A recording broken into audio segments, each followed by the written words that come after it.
kurwa jebana. Jak byłyby lata 90. bym był kurwa jednym z głównych przemytników. Co się kurwa patrzysz kurwa? Jest swoim pasem!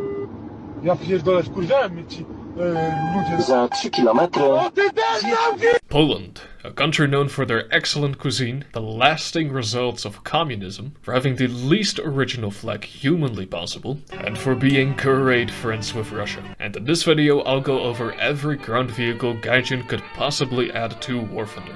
Now, Poland has been by far the most requested nation for me to cover, so I'm expecting at least 50,000 likes, or I'll delete the entire channel. To start out, let's quickly go over the history of Poland for a bit of context, and what a history Poland has. Poland was of course the very first nation to be attacked by Nazi Germany on September the 1st. About half a month later, the Soviet Union stabbed Poland in the back, and before the end of the month, Warsaw fell. This period for Poland was exceptionally brutal, with Nazi Germany wanting, and I quote, the complete destruction of all Poles. Thankfully, the Nazis were unsuccessful in this, but this ideology, combined with Soviet cruelty, still resulted in a loss of life of 6 million Polish people, which at the time was 20% of their entire population, which is the highest number out of any country in the entire war. About 90% of these deaths were non-military. The Polish people kept fighting though, either joining other allied armies like the British, or from within Poland in the form of resistant groups or by providing intel to the Allies. As a thanks, after the war, the Allies pretty much just handed Poland over to the Soviet Union, much to the dismay of the Polish people. In 1989 though, the Polish people managed to fight their way to freedom and finally become a democratic republic again. Shortly after this, Poland joined the Visegrad Group, together with the Czech Republic, Slovakia and Hungary, and later joined NATO and the European Union as well. Now, how to implement Poland as a playable nation into the game. I, once again, think this would work best as a separate territory. I don't think Poland really has anywhere to go as a subtree, apart from maybe Russia, but I don't think Polish people would be very happy with that. Other people suggested combining Poland with other Visegrad members in a new tree, but Hungary is already in the game as a subtree, and Czechoslovakia has a lot of vehicles. Like, a lot. Like, it's still going. You could still add Hungary to Poland and replace the existing subtree with another country, like Romania, which they are already slowly adding to Italy, but I don't think it's necessary. For reference, the US ground tree currently has 123 total vehicles, and Poland could easily receive more than 170. Poland has a number of things already in game. For vehicles, this is the Leopard 2PL, a Firefly and a ship. These vehicles would have to be transferred to the new Polish tree, but this is nothing new for Gaijin. The Firefly is just a premium, so that won't be a problem. The ship is an event vehicle, so that won't be a huge deal. And I'll mention now that Poland actually has a very solid lineup of ships as well. The Leopard 2 as a squadron vehicle would have to be replaced though, and I think the perfect candidate for this is the Leopard 2 TVM, a prototype for the 2A5, and this is actually the vehicle the STRV-122 was based on, so this would basically be a German STRV-122. The two ground vehicles do get Polish voice lines, and I didn't even know, but Poland was one of the first countries in the game to get their own voice lines without a dedicated tech tree, and one of the few to get them before the major voice line overhaul Gaijin did a couple years ago as well. Następny. Wrogi czołg zniszczony. Rozwaliliśmy wroga. Dostał. Rozwaliliśmy go. From what I've heard from Polish people, the voice lines are kind of a mixed bag, but overall aren't that great. There's not really any effort put into them. I think they're pretty funny though.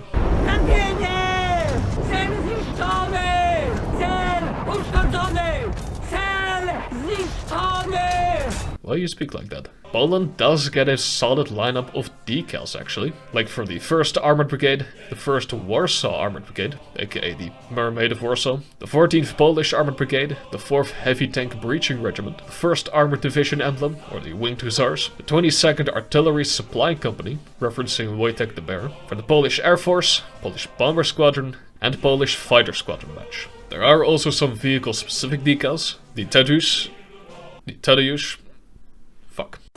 and 5100 decal are both from a Polish IS-2, and the Gwardi decal was placed on a Hetzer, captured by Polish resistance fighters, meaning Blade. I think I pronounced those right, the last one at least, and I'll try my best to properly pronounce the other Polish names in this video, but if you're not happy with my pronunciation, well then maybe you should have picked a pronounceable language. For this project, the custom tech trees from both In Speed We Trust and Jansi on the forums were a huge help, as well as this tech tree from BigPicker's website and the amazing people in my Discord server. I want to give a special thanks to Polish Thunder, who personally checked and corrected my entire vehicle list. He has his own TikTok, and I'll leave a link to all these in the description. If you think I missed anything or got something wrong, please let me know in the comments or in my Discord. And any corrections I'll mention next video in the series. Watch until the end to find out which country that will be. And I'll first cover the corrections made on my last video, Pakistan. If you're not interested in this, I want to get straight to the Polish vehicles, you can skip ahead to here. I missed 2 vehicles that video, the MX-13 and Centurion Mark 7, both captured. I'm not sure if these vehicles were really extensively used by Pakistan, and they're unmodified, so I personally don't care much for them. In this video I said the Viper IFV is armed with a 30mm Bushmaster and Spike ATGMs, which is not true. The Viper uses the Tura 30 turret, which is a modular design that can also be armed with the Bushmaster and Spikes, hence the confusion. The Viper is just armed with the 30mm and ATGM from the BMP-2. Last video I also wasn't sure what the weapons were on the roof of the Al-Zarar prototype. I called them grenade launchers, but it turns out these are just mounts for Dushkas. In better news, a picture of the Cheetah with the RBS-70 SAM has been found. So it is in fact real. Thank you to all the people correcting me and providing extra info once again. Poland has a number of copy-paste vehicles, and I want to get them out of the way first so that we can get to the good stuff. As mentioned before, Polish soldiers fought alongside other allies using their vehicles, like the Crusader II, Crusader AA, Valentines, Cromwells, Churchills, M10s, Stuarts, many versions of both the 75 and 76 Shermans, and of course Fireflies. Polish resistance fighters also captured a good number of German vehicles, like half-tracks, Hetzers, Stuks, Panzerfries, Panzerforce, Panthers, and even a Tiger I and Tiger II, but these weren't actually used by the Polish. Under the occupation of the Soviet Union, Poland of course used a whole laundry list of Soviet vehicles. This includes, but is not limited to, the Su-76, Su-85, Su-100, Su-57, ISU-152, ISU-122, BN-13, T-70, T-3476, T-3485, KV-1, IS-2, IS-3, BTR-40A, various versions of the BRDM-2, 2S von Gwozdika, ISU-85, RM-70, BMP-1, BMP-2, ZSU-57-2, Shilkas, OSA AK, T-54, T-55s, T-55AMs, and T-72s. I think we definitely shouldn't get too many of these. I think a couple of iconic allied vehicles like the Cromwell, Firefly, and maybe a couple Shermans would be nice. The captured German vehicles I'm mostly against, to be honest. There's an iconic captured Panther, which could be nice as a premium. The Hetzer as well, maybe, but for the rest I don't need them. The Soviet vehicles should just be used to fill in the gaps, I think. Poland of course doesn't really have any World War II vehicles, but this could be filled up with Soviet and allied vehicles. For the rest, like an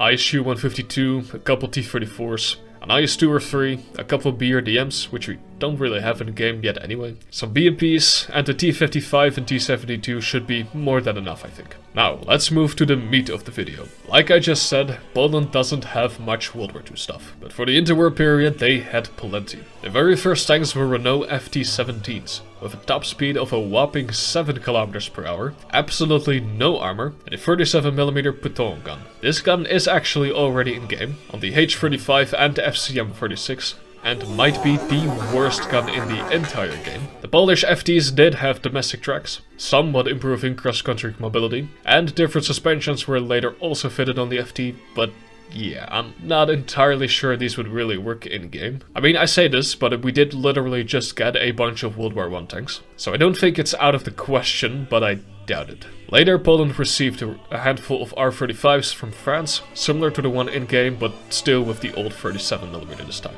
Next, Poland had a good number of Mark I Vickers tanks, both Type A's and Type B's. These you can differentiate very easily, with the Type A having 2 small turrets and the Type B having just 1. The regular Type A's were armed with just machine guns, but 16 of them were re-equipped with 13.2mm heavy machine guns, and another 6 with the 37mm Piton again. I'm afraid I'll have to mention this gun a lot more. The Type B's Poland had were equipped with the short 47mm. These Vickers tanks were of course already quickly becoming outdated, so Poland sought to replace them with domestic designs, with one of the first being the 4TP, also known as the PZI NZ-140, a light reconnaissance tank that would have been armed with a 20mm.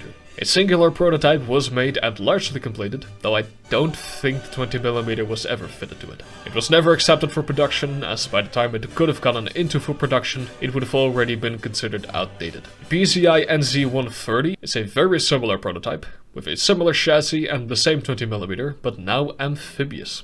But again, never adopted. The 7TP was a lot more successful though. A very famous Polish tank, heavily based on the Vickers Poland was already using. The hull was redesigned, now being stronger and better protected. A new engine was installed with 50% more horsepower, and it received a new turret and gun, very similar to the Vickers Mark E we currently have in the game. The 7TP WZ39, often incorrectly referred to as the 9TP, was an attempt to upgrade the 7TP, receiving a further upgraded engine, a new 40mm gun, and improved suspension with wider tracks. Now the reason I'm not showing any pictures on screen right now is because none exist. Information on this thing is a bit shaky at best, and it's not fully known how many vehicles, if any, were made. But I do believe at least one was made.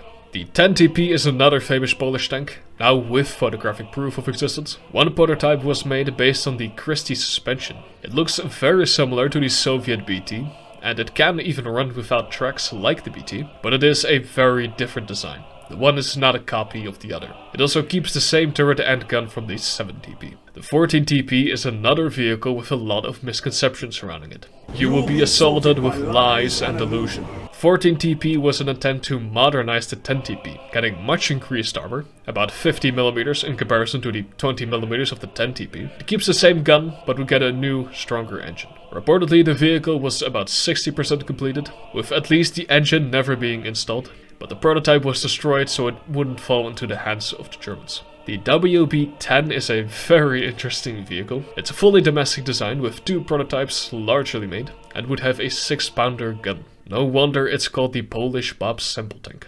After the war, Poland of course received a ton of Soviet tanks, most of which were domestically upgraded. The T-34-85s were upgraded to the T-34-85 M1 and M2s, receiving much better 85mm guns, improving capabilities of the existing shells, as well as receiving a Heat FS shell. T-54s were also upgraded, some receiving spaced anti-missile armor. These are often referred to as the T-54Z1, but like fully spelled out, like ZET1. Apparently this is also a false designation though, and is instead named the T-54S2. The T-55U are T-54s upgraded to T-55 standards, getting the new engine and the new gun and ammunition and all, but not receiving any kind of stabilization. Poland of course also had T-55AMs, which were upgraded with an improved gun sight, a laser warning receiver and more smoke. There are also Polish T-55AMs with two mine-clearing devices, which can fire a 275-meter rope of explosives and literally blow away a path. Very similar to how the M1150 Shredder does it. Not sure how useful this would be in the game, but it is a very cool vehicle. The T-72s Poland had saw a lot of upgrades. The T-72 M1 Jaguar is a T-72 M1, or the export variant of the T-72A, but with better turret armor. The T-72 M1R is a more modernized version of this, getting a newer gun model, a laser rangefinder and Generation 3 thermals. The T-72 M2D Vilk is a precursor to the well-known PT-91, getting the domestic RFA-1 ERA and a laser warning receiver. Speaking of which, the PT-91 Gwardi, a major upgrade of the T-72, getting a new 840 horsepower engine, now the RFA-2 ERA, a laser rangefinder, laser warning receiver, thermals and tons of smoke. The PT-91A is a demonstrator vehicle, receiving a new 1000 horsepower engine. One of these was made, and it was used a lot in trainings. The PT-91U, also known as the PT-72U, is a tech demonstrator, attempting to outfit the PT for urban combat, receiving cage armor, better laser warning receivers and situational awareness systems in general, a 12.7 in an RCWS, and a modernized, faster autoloader. Recently, Poland has been looking to properly modernize their PT-91 fleet, resulting in the PT-91 M2 project. The M2 gets a new gun with better accuracy, a better engine, and a new autoloader. This resulted into the PT-91 M2A1 and M2A2, with the A1 being a more cost-effective upgrade, while the A2 was a more expensive but also more thorough upgrade. The A1 received new thermals, a 12.7mm in RCWS, tons of smoke, rear sled armor and better ammunition. The PT-91 M2A2 received a completely new commander sight, now allowing for hunter-killer capabilities, a new gun allowing for better ammunition, and rear sled armor as well. But the most notable change is the new 1200 horsepower engine, and a new transmission allowing for a 25 km/h reverse speed. This is not the PT-91's final form yet though, as Poland has collaborated with Ukraine and created the PT-16 and PT-17. Heavy modernizations of the PT-91, with both getting a redesigned turret, a new Bosso autoloader allowing for a 5-second reload, and has blowout panels, and both vehicles keep the same 1200 horsepower engine and transmission from the M2A2. The PT-16 gets German AMAP armor, with possibly domestic Arava integrated into it, a new fire control system with Gen 3 thermals, a 120mm smoothbore gun allowing for DM63 shells, and the Ukrainian Konus barrel-launched ATGM, and also gets a 12.7mm in an RCWS as a cherry on top. The PT-17 gets a Ukrainian 120mm smoothbore and Ukrainian ERA in the turret. The hull gets composite armor and a rear sled armor, and we get another RCWS that can be armed with a 7.62 or 12.7mm machine gun, or a 40mm grenade launcher, though it's only ever seen with the 12.7. Both these vehicles were never accepted for production or use, sadly. I should note that there are more variants of the PT-91 that have been exported to other countries, like Peru or Malaysia, but I think these export variants should go to the country that actually used them. There are already plenty of PT-91 variants anyway. For top tier, Poland gets several options. They use the Leopard 2A4 and 2A5 for instance. The 2A5s were upgraded to the 2A5PL, receiving Generation 3 thermals, and the 2A4s were of course upgraded to the Leopard 2PL, which we have in game. The 2PL was again upgraded to the 2PL M1, getting improved CITV and better protected ammo racks. Poland uses the Abrams, specifically the M1A1 FEP, which is pretty much the same as the AIM, as well as the M1A2 SEB V3. Gaijin, please. I am honestly very surprised we don't have the SEB V3 in the game yet. I mean, every country has the MBT that is in service right now, and some even beyond that. And America is still stuck with the SEB V2, not to mention how badly America is suffering at top tier right now. Now what does a SEB V3 actually get? First of all, it gets much improved armor, in both the turret and hull this time, as well as a low profile crones, a much better CITV, and access to M1147 multi-purpose rounds, as well as a ton of other upgrades, none of which are represented in-game. The newest addition to the Polish tank arsenal is the South Korean K2GF Black Panther. I don't believe these are any different from the base K2 Korea uses, but a dedicated Polish variant is in the works. K2PL. A full vehicle has been made already, getting extra composite armor, much better armor on the front, trophy APS system, RCWS, and much better internal protection. There are also some models for future upgrades as well. The first model gets more composite armor and would have Polish ERA integrated into it as well, and the trophy system has been replaced with the Korean CAPS system. Another model shows even more armor, as well as the return of the trophy. It looks quite silly to me, but it will make you pretty much in. Those were all the proper tanks, but trust me, there's a lot more interesting stuff to come. Let's first look at what would be the light tank line, starting with the WZ-28, WZ-29 and WZ-34. All domestic vehicles, with the WZ-28 being a half-track and the 29 and 34 being 4x4 armored cars, with the 34 getting improved armor over both vehicles. All three are armed with the 37mm Buto again, but the WZ-29 also gets a bunch of 80mm machine guns in various strange positions. Poland also used the Peugeot armored car, again with the 37mm Buto. The last interwar armored car is a very strange one, called the Lvovsky Dziecko, which translates to Lviv Child. Very little is known about this vehicle, but we do know that it is armed with the good old French 30mm pea shooter again. Again, we basically skip the entirety of the Second World War to the BRDM-2B Spik. Of course based on the Soviet BRDM-2, but with a domestic, much larger turret, though still housing the same 14.5. It can also be equipped with a pintle mount for several different ATGMs, designated as Spik B.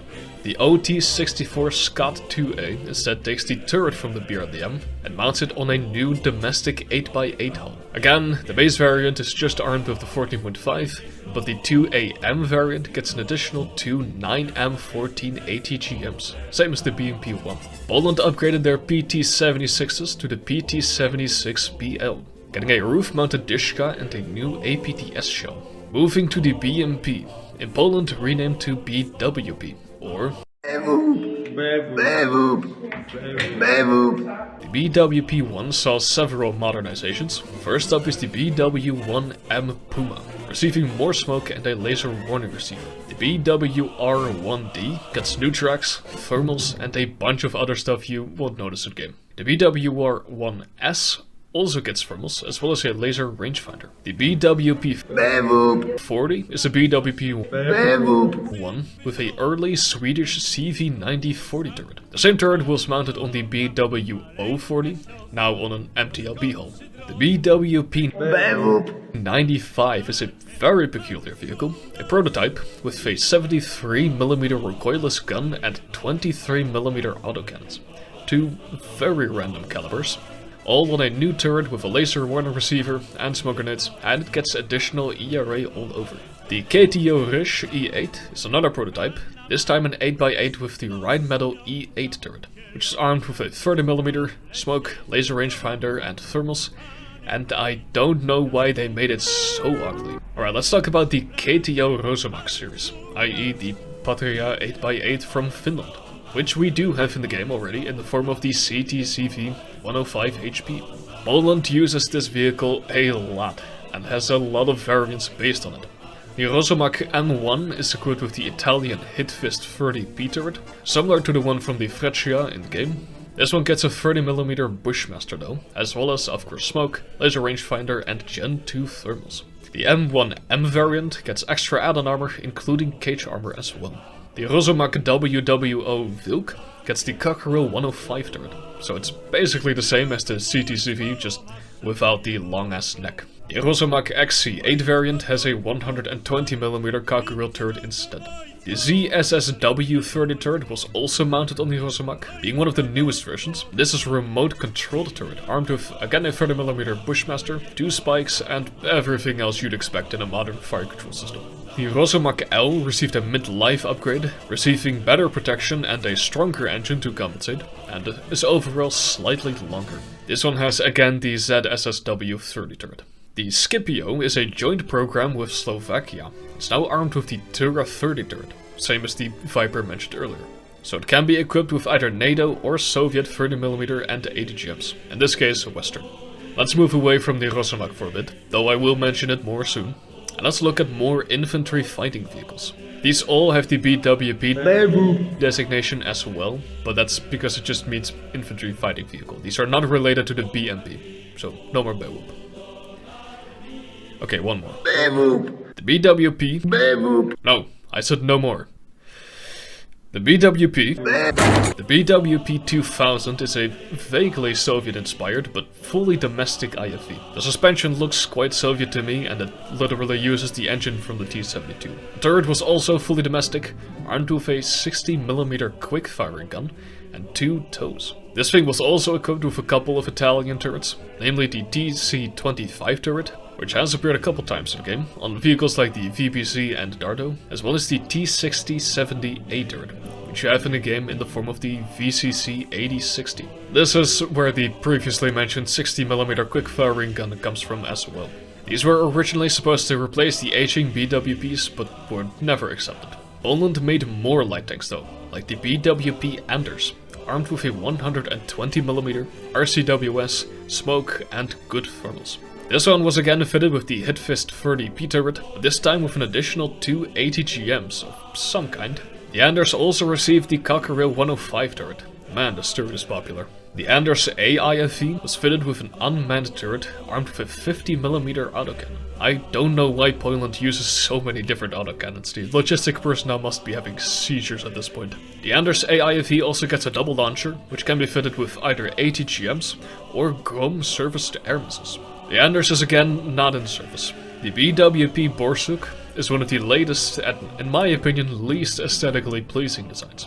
It is amphibious though, and is again armed with the ZSSW-30 remote control turret. So far only 5 prototypes have been made, but just 2 weeks ago the first executive agreement for the Borsuk has been signed. A heavy IFV project is also in the works, seemingly being somewhat based on the Borsuk, but again it's just in development for now. Last for the light tanks, the peak of real sci-fi tank designs, the PL-01. This thing doesn't need much of an introduction. It's based on the CV90-120 and can be equipped with an auto-loaded 105 or 120mm gun. It has the RCWS for either a 12.7mm machine gun or a 40mm grenade launcher, smoke, laser and Gen 3 thermals. The one made vehicle is not fully functional however, and I don't think I need to tell most of you, but this thing will not go into service. This thing is largely made however, so I think we can definitely expect to get this thing in the game once Poland gets properly added. Moving to the tank destroyer line, starting with one of the most iconic Polish tanks, the TKS, a pre-war domestic design based on the British Carden Lloyd Mark VI.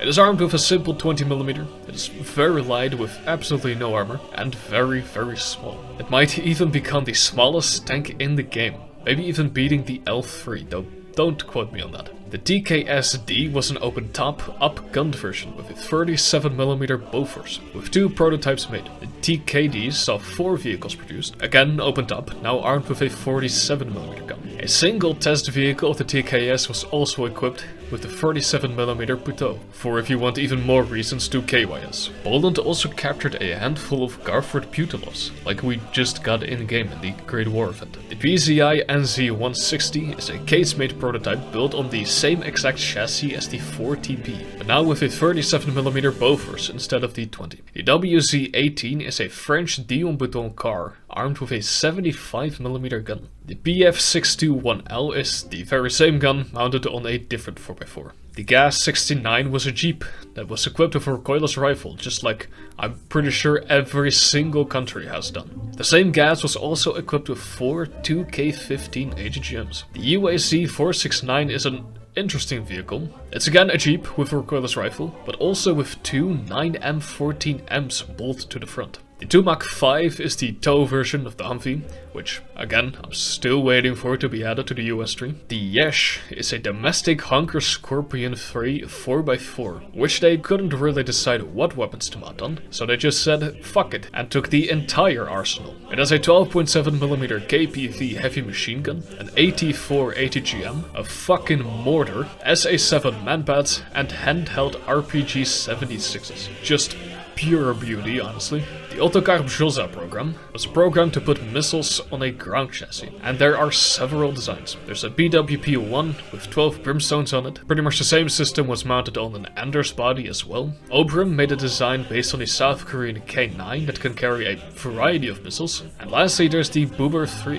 which is a domestic amphibious 4x4 armed with 4 spikes. There's also another vehicle that I could only find named as the Ottokar Brzioza as well, but I don't believe it's part of the previously mentioned program. It's a 4x4 this time, armed with just 6 brimstones. Going back to the Rosomak for a bit, now armed with a new turret and a 120mm mortar, called the SMK-120 or the M120K Rak. It's a domestic turret getting a 7.62 on the roof, as well as smoke grenades, a laser rangefinder, laser warning receiver, and Gen 3 thermals. This turret was also mounted on the 2S1 body, renamed to SMG-120, or M120G Rak. The M120G Rak LPG is the same turret again, now put on the LPG Universal Carrier. The KTO Borsuk 120mm is also armed with a 120mm mortar, now in a newer turret with pretty much the same stuff as before, but now also an autoloader and a remote-controlled weapon system. The KTO Rosomak Amur might be the most versatile variant of the Rosomak, getting both 4 spikes ATGMs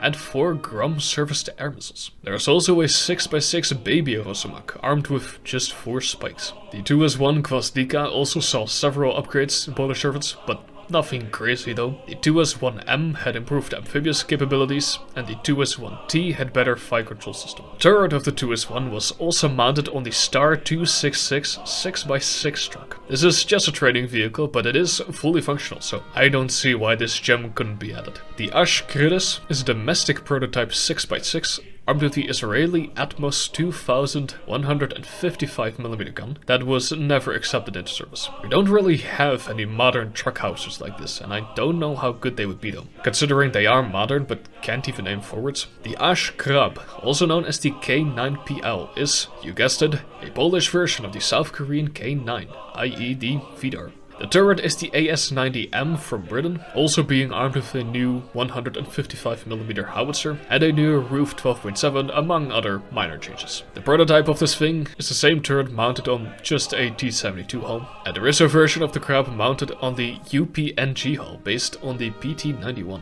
Poland uses the Czech Dana 8x8, as well as the modernized variant, the Dana M2, receiving better protection as well as being fully operable with just 2 crew members. Poland also had a whopping 8 2S7 Pions for a short while. This is a Soviet SPG based on a Legvin T-80 chassis, armed with a 203mm gun. And I cannot express how badly I want this vehicle in game. Needless to say, the USSR tech tree needs this thing as well. The CRN-01 Stokrotka is a Polish-Ukrainian 6x6 truck, armed with just 2 heli rocket bots. A very simple concept, but I can imagine it working quite well. The WR-40 Langusta is basically just a more modern BM-21, armed with the same 122mm rockets. The Homar K is a South Korean vehicle once again, a 8x8 this time, and can be armed with a variety of different rockets. The Homar A is just the baby version of this again. SPAA Poland has more than plenty of as well. Starting with the WZ-14,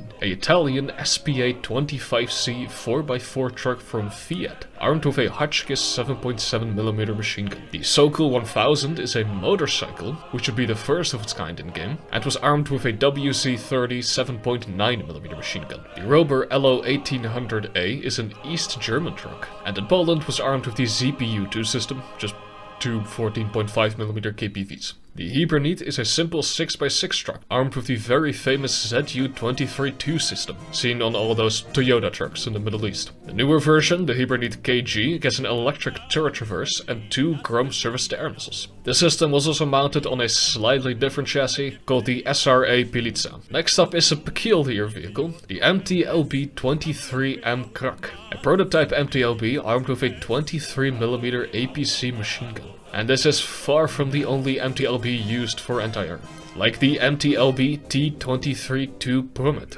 4 of these prototypes were made by just slapping the Toyota ZU-23-2 system onto the MTLB. A handful of prototypes were also armed with missiles. The Turkus 1 was armed with 2 K-13 missiles, but I don't think any pictures of it exist. We do have a photograph of the Turkus 2 though, now armed with 2 9M31 Stjawa 1M missiles. The LSPZRA Sopel uses an improved MTLB hull called the Opel 2. It's now armed with both a double 23mm and 2 Stjawa 2 missiles as well as smoke. The LSPZRA Stalagmit replaces the missiles with 4 Grom missiles. The PZA Loara A is a domestic design with a new turret and a hull based on the PT-91. It gets the same double 35mm Ehrlichens from the Gwardi, combined with a good radar, a laser rangefinder and smoke. The prototype for this thing is largely the same, now just mounted on a regular T-72M hull. The ZSU-23-4MP Biała is, as you can probably guess, an upgraded Shuka, getting a new tracking system with thermals apparently, and 4 Groms to boot.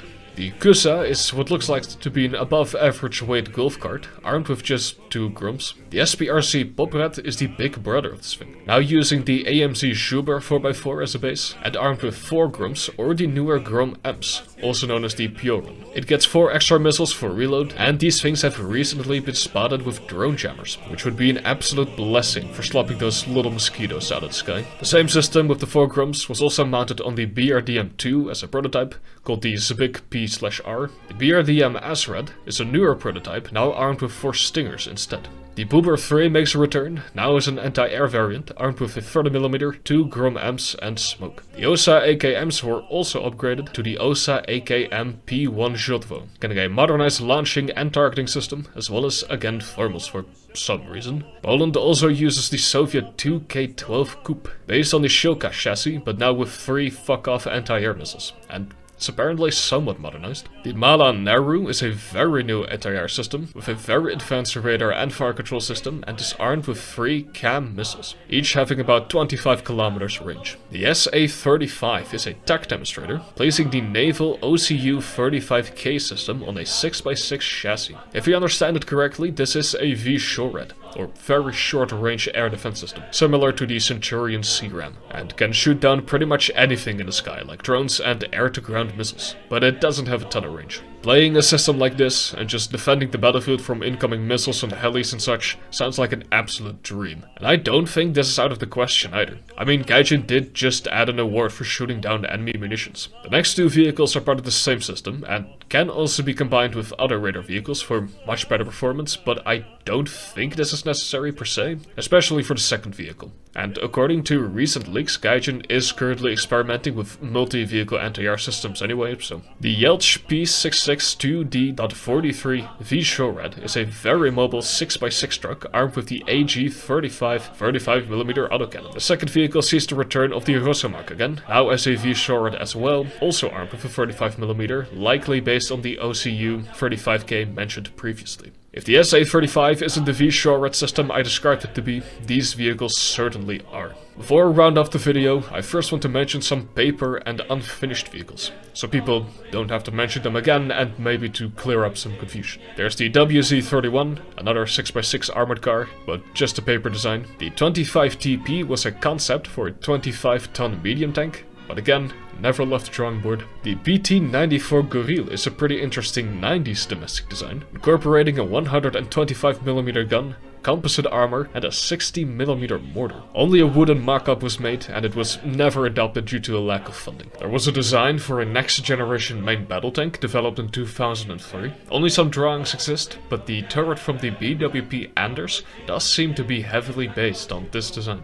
There are some more anti-air vehicles. The PCA Loara R was a mock-up for a modernization of the Loara A, now getting additional missiles. There also exists a PCA Loara M with a simplified Loara system with just the missiles. Now onto the Rosomak. Lastly, there's the Sona, a proposed cannon anti-air vehicle based on the Krab, which we might see in the future. As I said in the intro, Poland has been by far the most requested country for me to cover on this channel. And honestly, I'm not entirely sure why. Sure, Poland has a ton of stuff, but it doesn't really have any vehicles in particular that really excite me. I think the most interesting vehicles are the ones from the interwar period, and it's still kind of a question if these will be ever added anyway. Though again, we did just get a bunch of World War I stuff. I do think Poland will become a very competitive nation though. They have a lot of good stuff, but not that many like unique or wacky vehicles. Not for ground at least. I do still hope Poland becomes its own territory, it deserves that much, but I doubt it'll happen anytime soon. Once again, if you think I missed anything, do let me know either in the comments or in my Discord, and I'll mention any corrections in next video in this series, but not next video. I already have something planned for next video, the start of a new series, but I'm not sure which country I'll cover next. So, have fun fighting that one out in the comments, I guess. Anyway, I think that'll be all for now. Now subscribe.